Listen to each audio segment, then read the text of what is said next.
assist with the use of a bedpan.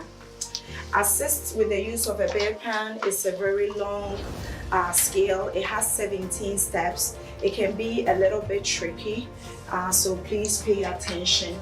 Before I start the skills, however, let's write the equipment we will need for this skill. So you're gonna need a bedpan. Okay, write that down. You're gonna need 2 pairs of gloves, toilet paper, and hand wipes. Okay, for this skill.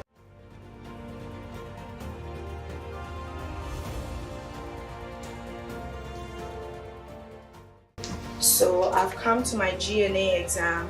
I look on my skill form that the examiner has given me, and I see I give bedpan. Okay, this is what you will do. You go to your same patient again. Ms. Nafisa, now I'm here to give you your bedpan. Is that okay with you? I'll be right back. Okay.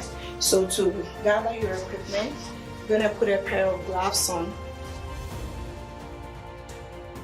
If you're paying attention, you will notice that there are some skills that I'll be wearing gloves, and there are some skills that is not required for you to wear gloves. So as I do the demonstration, if I do a skill that doesn't require gloves, that means you're not required to do what? Wear gloves for that skill, all right? So you glove up and take your equipment. I have my bedpan, I have the toilet paper, and I have the hand wipes, okay? I would also bring a second pair of gloves. As soon as I bring my equipment here, again, the examiner is sitting there watching me, okay? The first thing I will do is I'll touch the head of the bed, and I'll tell the examiner I'm bringing the head of the bed down, okay? My bed is locked and it's in the safest position, okay?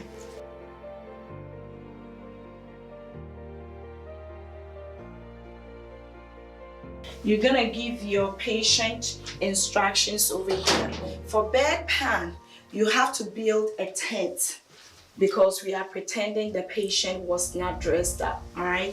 When you are putting a bedpan under a patient, there's a critical element. The flat side of the bedpan goes to the head of the bed, all right? The examiner is gonna be watching that. So this side of the bedpan is what's going to the head of the bed, all right? This is the instructions you give to your patient. Ms. Nafisa, can you dig your heels into the mattress and lift your buttocks up, okay? You build a tent like this, and then you put the bedpan under the patient, like that. Now, can you bring your legs down? Once the bedpan is under your patient, this is the part that gets a little bit tricky. Once you've administered the bedpan, your next step is you would unglove into the trash bin. As healthcare professionals, every time we take gloves off, you are required to tell the examiner, I'm going to wash my hands, all right?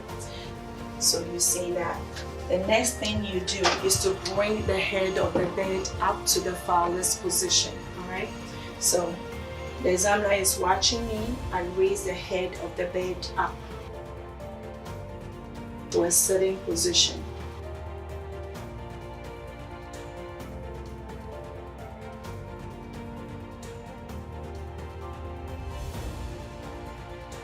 We said this skill has about 17 steps. Once the head of the bed is up, this is the next step you would give to your patient. Ms. Nafisa, when you finish, just a little bit of the toilet paper, wipe yourself, go between your legs and put it in the bedpan. Once you finish wiping yourself, wipe your hands and then call me, all right? So go ahead and do that. Once you've given the patient these instructions, your next step is to glove up again.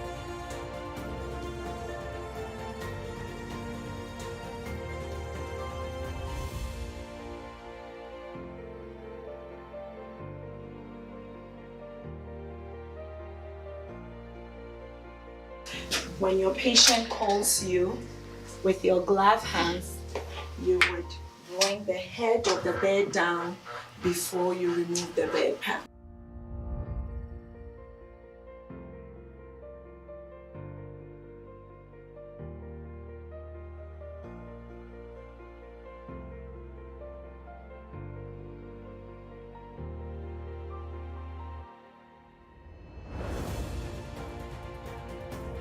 To remove the bedpan, we're using the same steps, okay? You're gonna make a tent of your tap sheet.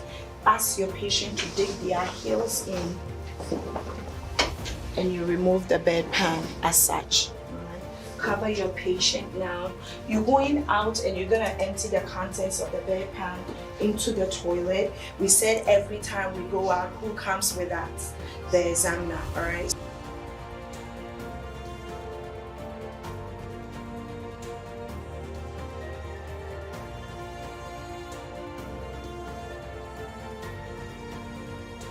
Empty the contents of the bedpan into the toilet.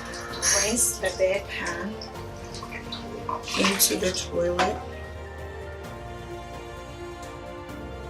You put your bedpan in the designated dirty supply area. Take your gloves off and tell the examiner, I'm going to wash my hands. Then you go back to the examination room. Once you come back to the examination room, like we said earlier, whether the examiner walks before you or behind you, you are responsible for providing what? Privacy. All right, so you close the door for privacy. I come back, I've washed my hands, and I get rid of my equipment back to the cart. For us placing the call light within reach, you can have two techniques. You can either place the call light beside the patient and ask them to call you if they need you. If you decide to use the overhead table for your call light, then you have to bring it down to within reach. Okay, so you can place your call light here and say, Miss Nafisa, if you need me, do not hesitate to call me. Okay, that brings me to the end of offering the bedpan.